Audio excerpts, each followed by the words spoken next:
దేవుని పరిశుద్ధ నామానికి మహిమ కలుగును గాక. హల్లెలూయా. రెండు చేతులు పైకెత్తి బిగ్గరగా చెప్దామా? హల్లెలూయా. మన కొరకు సిలువలో బలి అయిపోయిన యేసయ్యకు స్తోత్రం చెల్లిద్దాం.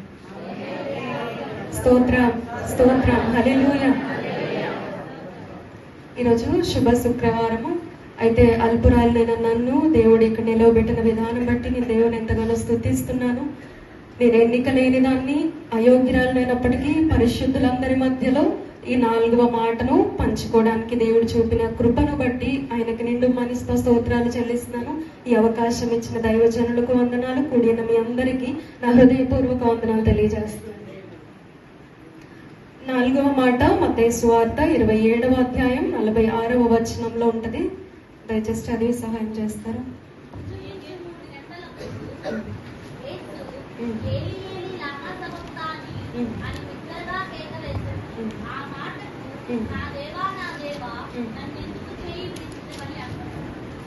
ఆమేన్. తలలు వంచండి, ప్రార్థన చేసుకుందాం. మహాపరిశుద్ధుడు, మహోన్నతుడు అయిన దేవ, ఘనమైన మా యేసయ్య, శ్రేష్టమైన మీ నామానికి స్తోత్రాలు. ఈ యొక్క శుభ శుక్రవారపు ఆరాధనలో ప్రభువా మమ్మల్ని ఇక్కడ ఉంచిన విధానం కొరకే నీకు స్తోత్రాలు. అయోగ్యురాలైన నన్ను జ్ఞాపకం చేసుకున్నారు ప్రభువా. ఏ యోగ్యత, ఏ అర్హత లేని నిష్ప్రయోజకురాలైన నన్ను ప్రభువా మీ సన్నిధిలో ఇక్కడ 4వ మాట పంచుకోవడానికి మీరు నన్ను నిలవబెట్టినందుకు మీకు స్తోత్రాలు చెల్లిస్తున్నాను. అయ్యా, నీ సన్నిధిలో ప్రార్థిస్తుండగా నీ ఆత్మను నా మీద కుమ్మరించండి. అయ్యా, మాట్లాడాల్సింది నేను కాదు, మీరు మాత్రమే మాట్లాడాలి. అయ్యా, మీరు మాట్లాడితే కార్యాలు జరుగుతాయి, మీరు మాట్లాడితే హృదయాలు తెరవబడతాయి, మీరు మాట్లాడితేనే అద్భుతాలు జరుగుతాయి, మీరు మాట్లాడితేనే అనేకులకు అర్థమవుతుంది ప్రభువా. అయ్యా, మీ ఆత్మను నా మీద ఉంచండి. యెషయా పెదవులు కాల్చినట్లుగా నా పెదవులు మీరు కాల్చండి. అయ్యా, ప్రాణాత్మ దేహాలతో నీ సన్నిధిలో లొంగిపోతుండగా అల్పురాలైన నన్ను జ్ఞాపకం ఉంచుకొని ప్రభువా నీ సిలువ రక్తధారలతో కడిగి మీరే మాట్లాడమని యేసు నామములో మనవడిగి వేడుకొచ్చున్నాము తండ్రి. ఆమేన్, ఆమేన్. అయితే ఇదే 4వ మాట మార్కు సువార్త 15:34లో కూడా ఉంటది. This is a word of anguish and loneliness. దేవుడు ఆవేదన, ఆక్రందన చెందుతూ ఒంటరితనంలో పలికిన మాట ఈ 4వ మాట. దేవా, దేవా, నా చెయ్యి ఎందుకు విడిచిపెట్టావని దేవుడు ప్రార్థిస్తున్నాడు. అంటే దేవుడి ఉద్దేశము ప్రశ్నించాలనేది కాదు. దేవుడు నాకు ఎందుకు ఈ పరిస్థితి కలుగజేశాడని ప్రశ్నించాలనేటువంటిది కాదు. బైబిల్లో ఏ మాట మాట్లాడినా, ఏ కాంటెక్స్ట్ మనం తీసుకున్నా అది స్పిరిచువల్ మీనింగ్ లోనే మనం తీసుకోగలగాలి. అవునండి. మనం అక్షరార్థంగా కాదు, ఆత్మానుసారంగా బైబిల్లో ప్రతిదీ మనం ధ్యానం చేయడానికి ప్రయత్నించాలి. అలాగే ఈ మాటను మనం తీసుకుంటే దేవా, దేవా, నా చెయ్యి ఎందుకు విడిచిపెట్టావని అడుగుతున్న సందర్భం మనం తీసుకుంటే దేవుడు ఆవేదన చెంది, ఆక్రందన చెంది ఈ మాట పలుకుతున్నాడు. అయితే దేవుడు సిలువలో పలికిన 7 మాటలలో కూడా మొదటి మాట ఎవరితో మాట్లాడాడండి? దేవునితో. 2వ మాట దొంగతో. 3వ మాట, 4వ మాట మళ్ళీ ప్రార్థన చేస్తున్నాడు. అంటే ఇది సెకండ్ వర్డ్. దేవునితో పలుకుతున్న, తండ్రితో పలుకుతున్న 2వ మాట. అవునా? మొదటి మాట ఏం చెప్పాడు? ప్రేమ, క్షమాపణని తెలియజేస్తాను మనం విన్నాం. అవునా?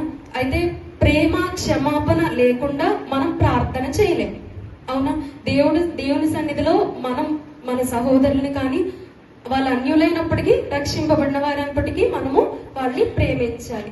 ప్రేమిస్తేనే మనం ఏదైనా చేయగలం. అయితే సెకండ్ పాయింట్ తీసుకుంటే దేవుడు ఎలా మాట్లాడుతున్నాడు, ఈ మాటలో ఉండే ఇంకొక మీనింగ్ ఏంటి అంటే దేవుని ఆత్మ అతను విడిచిపెట్టి వెళ్ళిపోయిందనే ఆవేదనలో దేవుడు మాట్లాడుతున్నాడు. నమ్ముతారా?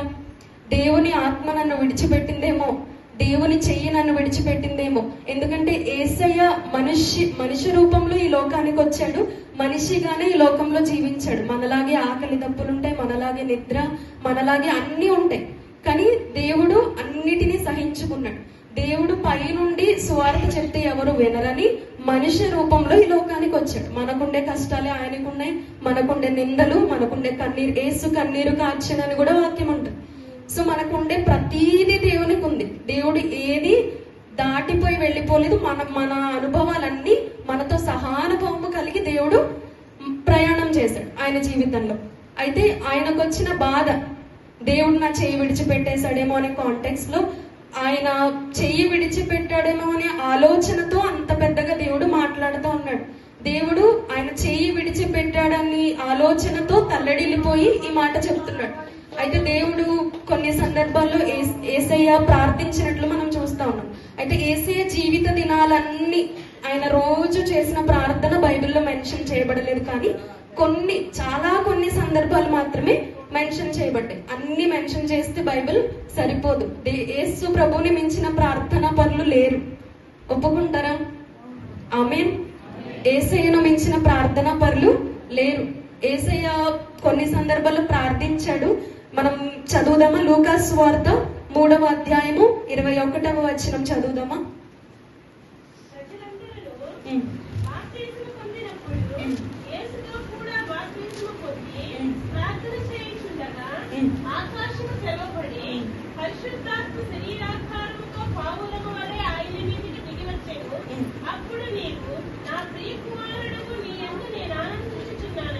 చాలండి. యేసయ్య ప్రార్థించినట్టుగా మనం ఇక్కడ చూస్తాం. ఏ సిచ్యువేషన్ లో యేసయ్య ప్రార్థిస్తున్నాడు? బాప్టిజం తీసుకున్న సిచ్యువేషన్ లో, అవునా? అయితే దేవుడు ఏ పని ప్రారంభించినా, ఏ పని చెయ్యాలనుకున్నా ముందు చేసేది ప్రార్థన. ఆయన రోజంతా ప్రార్థనతోనే ఉండేది. నెక్స్ట్ ప్రార్థించినది మనం ఎప్పుడు చూస్తామంటే మత్తయి సువార్త 4వ అధ్యాయము 1-2 వచనాలు.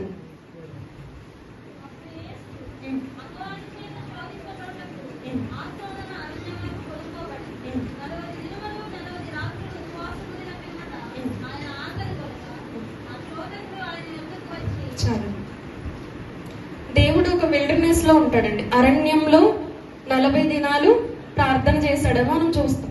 సో ఈ డిఫరెంట్ కాంటెక్స్ట్ లో దేవుడు ప్రార్థన చేసిన సందర్భాలు మనం చూస్తాం. దీన్ని బట్టి మనకి ఏం అర్థమవుతుంది? మనం కూడా సమయం అనక అసమయం అనక అధిక సమయం దేవుని సన్నిధిలో గడపాలి, ప్రార్థన చేయాలి. నెక్స్ట్, ఒక రాత్రంతా దేవుడు ప్రార్థించాడని రిఫరెన్సెస్ చదవద్దు, కానీ నోట్ చేసుకునే వాళ్ళు చేసుకోండి. ఒక రాత్రంతా దేవుడు అరణ్యంలో ప్రార్థించాడు. హి ప్రేడ్ ఎలోన్ అని ఉంటది. లూకా సువార్త 5వ అధ్యాయము 16వ వచనంలో ఉంటది. అక్కడ దేవుడు ఒంటరిగా ప్రార్థిస్తాడు. నెక్స్ట్ లూకా సువార్త 6వ అధ్యాయం 12వ వచనంలో దేవుడు ఒక రాత్రంతా ప్రార్థించినట్టుగా ఉంటది. దేవుడు హోల్ నైట్ ప్రేయర్ చేశాడు. నెక్స్ట్ అలోన్ గా ప్రేయర్ చేశాడు. మనం చాలా మంది సహవాస ప్రార్థన చేస్తాము, సంఘంలో ప్రార్థన చేయగలుగుతాం, కానీ వ్యక్తిగతంగా మన జీవితంలో మనకి ప్రార్థన అనేది ఉండదు చాలా సందర్భాల్లో. సో మనం ఇది మార్చుకోవాలని పరిశుద్ధాత్మ దేవుడు ఈ రోజు మనందరితో మాట్లాడుతున్నాడు, మీతో నాతో సహా. సహవాస ప్రార్థన కాదు, ఫస్ట్ వ్యక్తిగత ప్రార్థన మనం కలిగి ఉండాలి. సో యేసయ్య ఏ సందర్భాల్లో ఏ విధంగా ప్రార్థించాడు? కృతజ్ఞతాస్తుతులు చెల్లిస్తూ ప్రార్థించాడా? కన్నీళ్లు విడుస్తూ ప్రార్థించాడా? మహిమ పరుస్తూ దేవుని బైబిల్లో ఉంటది కదా, ప్రార్థన, యాచన, విజ్ఞాపన, కృతజ్ఞతాస్తుతులు చెల్లించేందుకు మనము ఎడతెగక ఉండాలని బైబిల్లో ఉంటది. సో ప్రార్థన ఎప్పుడు దేవుని అడగటమే కాదు, నాకు ఇది ఇవ్వు అది ఇవ్వు అని దేవుని అడగడం కాదు. ప్రతి సందర్భానుసారంగా మనం ప్రార్థించే వారంగా ఉండాలి. మన పరిస్థితులు ఏవైనప్పటికీ దేవుని స్తుతించే వారంగా ఉండాలి. అయితే యేసయ్య ఈ అన్ని సందర్భాల్లో ప్రార్థించడని మనం చూస్తున్నాం. యేసయ్య ప్రార్థనా పరుడుగా ఆత్మను పొందుకొని ఉన్నాడు కాబట్టి దేవుని చెయ్యి అతని విడిచిపెట్టిన విషయం యేసయ్యకు తెలిసింది. ప్రార్థనా పరుడు కాకపోతే ఆ విషయం తెలియదు. సంసోను గురించి ఉంటది, యెహోవా ఆత్మ అతనిని ఎడబాసనన్న సంగతి అతనికి తెలియకపోయాను అని ఉంటది. జడ్జెస్ న్యాయాధిపతులు 16వ అధ్యాయము 20వ వచనం.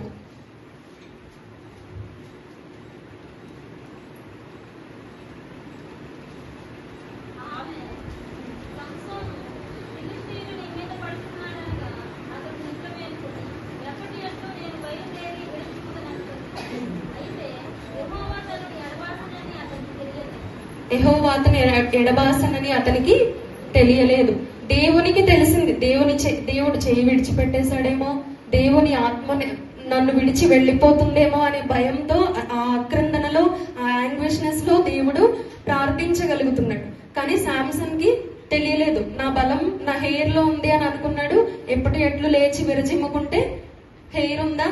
లేదు. సో దేవుని ఆత్మ అతని ఎడబాసిన సంగతి అతనికి తెలియలేదు. దేవుని ఆత్మ మనతో ఉంటే ఎలా ఉంటది? దేవుని ఆత్మ మనల్ని ఎడబాస్తే ఎలా ఉంటది? అసలు ఆ ఫీలింగ్ తెలియకుండా బ్రతుకుతున్నామా అనేది మనం వివేచించుకోవాలి ఒక మధ్యాహ్న కాల సమయంలో. నెక్స్ట్ రెండవ రాజుల గ్రంథము 2వ అధ్యాయం 2వ వచనం మరియు 11, 12 వచనాలు చదువుతారా?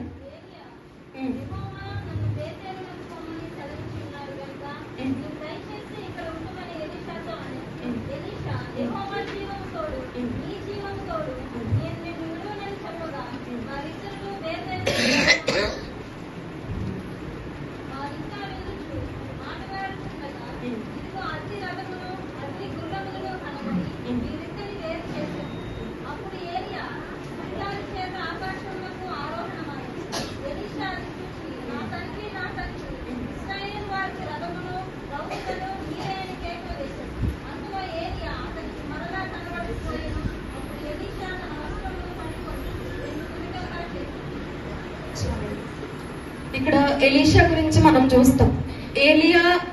ఏలియాకు ఉన్న ఆత్మలో 2 పాళ్ళు ఎలీషా కలిగి ఉంటాడు. అవునా?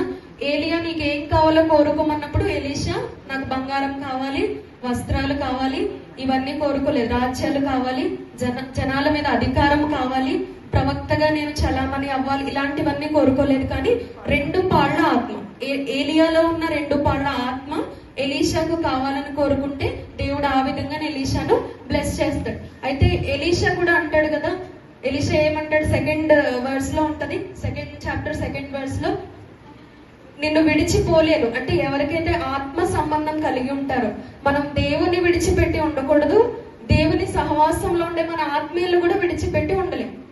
మనకి ఎప్పుడైతే దేవుని ఆత్మ ఉంటుందో దేవుని విడిచిపెట్టి ఉండలేం. First thing. Second one is, మనం దేవుని సహవాసంలో ఉన్న వారిని విడిచిపెట్టి ఉండలేం. వాళ్ళు ఏ పరిస్థితిలో ఉన్నా, వాళ్ళు మనకి హాని చేసినా, ఏం చేసినా వాళ్ళని మనము ప్రేమించగలుగుతాం దేవుని ఆత్మ కలిగి ఉంటే. దేవుని ఆత్మ మనం కలిగి లేకపోతే ఇవన్నీ జరగవు. దీనికి ఎలీషా ఒక ఎగ్జాంపుల్, ఒక గుడ్ ఎగ్జాంపుల్. ఒక బ్యాడ్ ఎగ్జాంపుల్ ఎవరు? శాంసన్ కి దేవుని ఆత్మ విడిచిపెట్టి వెళ్ళిపోయిందని అతనికి తెలియదు. Okay, next thing, Ruth and Naomi. Ruth 1st chapter 1వ అధ్యాయము 16th and 17th verses.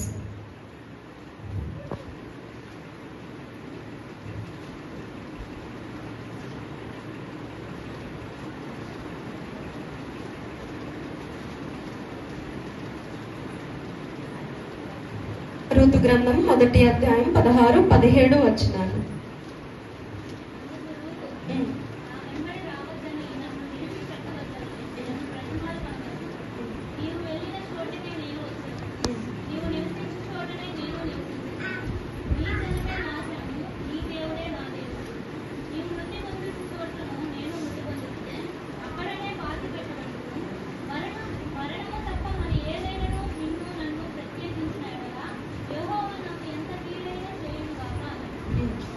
ఇక్కడ ఒక బెస్ట్ ఎగ్జాంపుల్ ఎవరండి మనకి? రూతు. నయోమి భర్తను పోగొట్టుకుని, మహలోను కిల్యోను 2 బిడ్డల్ని పోగొట్టుకొని ప్రయాణం చేస్తా వస్తున్నప్పుడు తన కోడళ్ళు తనతో వచ్చినప్పుడు 2కి చెప్తుంది ఈ మాట, నన్ను విడిచి వెళ్ళిపోండి అని చెప్పినప్పుడు ఒకరు వెళ్ళిపోతారు. ఓర్ప వెళ్ళిపోతుంది. రూతు, నీ జనమే నా జనము, నీ దేవుడే నా దేవుడు, నీవు మృతి పొందిన చోటనే నేను మృతి పొందుతాను, నేను నిన్ను విడిచిపెట్టి వెళ్ళిపోతే దేవుడు నాకు గొప్ప అపాయం కలుగు చేస్తాడని ఒక నిబంధన తన అత్తతో చేసుకుంటాడు. సో మన రిలేటివ్స్, మన ఫ్యామిలీ మెంబర్స్ ని మనం ఎలా ప్రేమించగలుగుతున్నాం, వాళ్ళతో మనం ఎలా ఉండగలుగుతున్నాం, మన బాండింగ్ వాళ్ళతో ఎలా ఉంది అనేది ఇంపార్టెంట్. దేవుని ఆత్మ మనం కలిగి ఉంటే ఇవన్నీ మనకి వస్తాయి. సో దేవుడు మన ప్రాణ, ఆత్మ, దేహాలకు కూడా రక్షణ ఇచ్చే దేవుడు. అవునా? మన ప్రాణానికి రక్షణ ఇస్తాడు, మన ఆత్మకు రక్షణ ఇస్తాడు, మన దేహానికి కూడా రక్షణ ఇస్తాడు. అయితే మన ఆత్మ ఆయన ఆత్మతో పెనవేసుకొని పోయి ఉన్నప్పుడు మనం ప్రార్థించగలుగుతాం, అధిక సమయంలో దేవుని సన్నిధిలో గడపగలుగుతాం, అందరితో సమాధానంగా ఉండగలుగుతాం. ఈ ఆత్మీయ లక్షణాలన్నీ మనము కలిగి ఉంటాం. సో ఈ 4వ మాట ద్వారా మనం ఏం నేర్చుకోవాలి అంటే, దేవుని ఆత్మ మనతో ఉందా లేదా అన్న వివేచన, ఆ విచక్షణ మనం కలిగి ఉండాలి. వాత వేయబడిన మనస్సాక్షి వల్లే మన మనస్సాక్షి ఉండడానికి వీల్లేదు. ఎప్పుడు దేవుని ఆత్మ కలిగి ఉండాలి. ఏ సందర్భంలో అయినా ప్రార్థన చేసే ఆత్మ కలిగి ఉండాలి. ఏ సందర్భంలోనూ దేవుని విడిచిపెట్టేసే పరిస్థితి మనకి రాకూడదు. ప్రార్థించడానికి ఒక సమయం లేదు కదండి. సమయం అనక అసమయం అనక ప్రార్థించమని దేవుని లేఖనం చెప్తుంది. మనం ప్రతి సమయంలో ప్రార్థించవచ్చు. యేసయ్య సిలువలో ఉండి కూడా ప్రార్థించారు అంటే మనం ఆ సిచ్యువేషన్ మనం ఎంఫసైజ్ చేసుకుంటే మనకి ఎలా అనిపిస్తుంది? సిలువలో ఒకవేళ మనం ఉండుంటే, ఆ సిచ్యువేషన్ లో మనం ఉంటే ఎలా అనిపిస్తుంది? మనం ప్రార్థించగలుగుతామంటారా? మన శరీరాన్ని బాధ పెడుతూ, ఇంకా చాళ్లుగా మన శరీరాన్ని దున్నేస్తున్నారు, మేకులు కొట్టేశారు, కాళ్ళు వేలాడుతున్నాం, అలాగే ఉండగలుగుతామా? కానీ దేవుడు ఆ సందర్భంలో కూడా ప్రార్థిస్తున్నాడు, పరలోకపు తండ్రితో మాట్లాడుతున్నాడు. అటు విధమైన ప్రార్థన ఆత్మ మనం అందరం కలిగి ఉండాలని పరిశుద్ధాత్మ దేవుడు మనతో మాట్లాడుతున్నాడు. మన వినికిడిలో ఈ మాటలన్నీ దేవుడు దీవించుగాక. ఆమేన్.